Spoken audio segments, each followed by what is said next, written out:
Incendie dévastateur ravage l'État de São Paulo. Des incendies de forêt massifs ont ravagé l'État de São Paulo cette semaine, entraînant la déclaration d'état d'urgence dans 45 villes.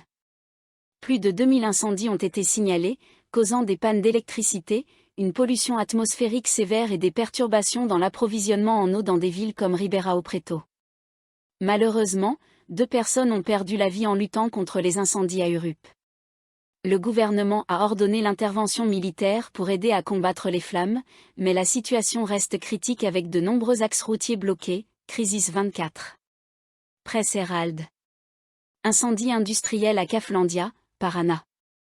Un incendie majeur s'est déclaré dans une usine de transformation à Caflandia, dans l'état du Paraná, détruisant une grande partie de l'installation industrielle de Copacol. Les flammes se sont propagées rapidement, nécessitant l'intervention de 30 pompiers et de multiples véhicules d'urgence.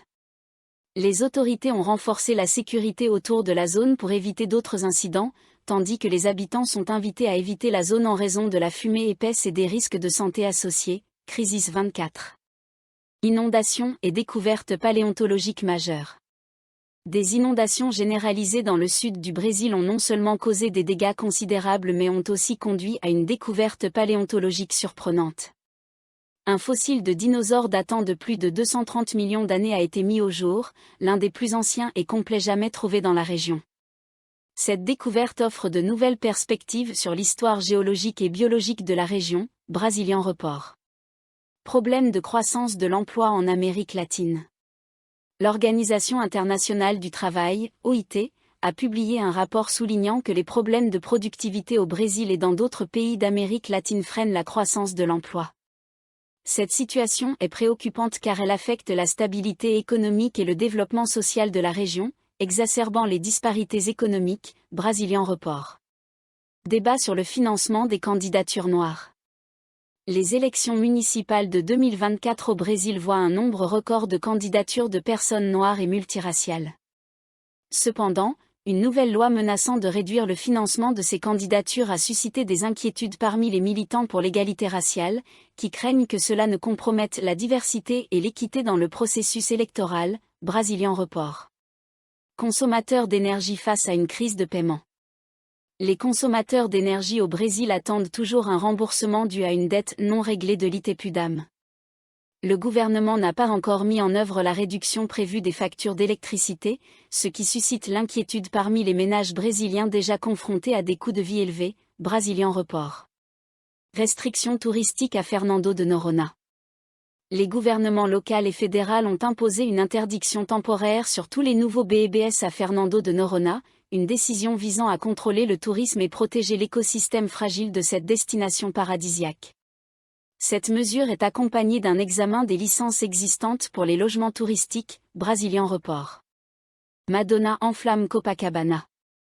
La superstar internationale Madonna a clôturé sa dernière tournée mondiale avec un concert gratuit sur la plage de Copacabana à Rio de Janeiro, attirant des milliers de fans.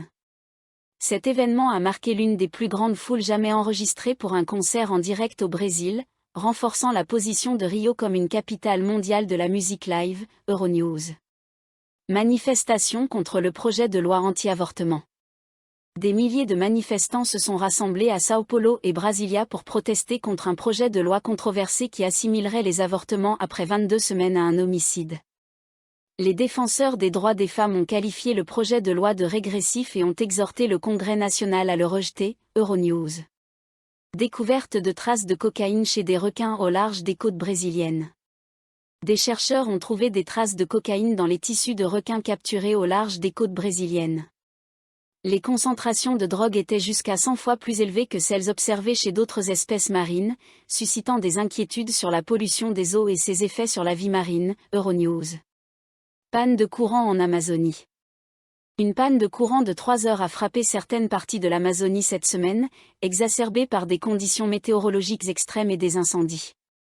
Cet incident a mis en lumière la vulnérabilité des infrastructures énergétiques dans cette région isolée et critique pour l'environnement mondial. Brazilian Report. Restrictions sur Meta et la formation d'IA. Le Brésil a rejoint l'Europe en interdisant à Meta d'utiliser des publications publiques pour la formation de l'intelligence artificielle, invoquant des préoccupations concernant la confidentialité des données et les droits des utilisateurs. Cette décision reflète une tendance mondiale vers une réglementation plus stricte des grandes entreprises technologiques, Euronews. Record d'incendies en Amazonie en 2024. L'Amazonie a connu un nombre record d'incendies cette année, avec des conséquences dévastatrices pour l'environnement. Ces incendies ont ravagé de vastes étendues de forêts tropicales, augmentant les préoccupations mondiales concernant le changement climatique et la destruction de la biodiversité, Brazilian Report. Retard du projet de loi sur les carburants du futur. Le Sénat brésilien a reporté le vote sur le projet de loi « Carburants du futur », destiné à promouvoir les biocarburants et d'autres technologies écologiques. Ce report intervient au milieu de débats politiques intenses sur la manière de concilier croissance économique et protection de l'environnement, Brazilian Report. La viticulture prend de l'essor au Brésil. Espírito Santo do Pinhal, autrefois célèbre pour sa production de café, se tourne désormais vers la production de vins de qualité supérieure. Cette transformation reflète une tendance plus large au Brésil où les producteurs agricoles diversifient leurs cultures face aux défis économiques et climatiques, Brazilian Report.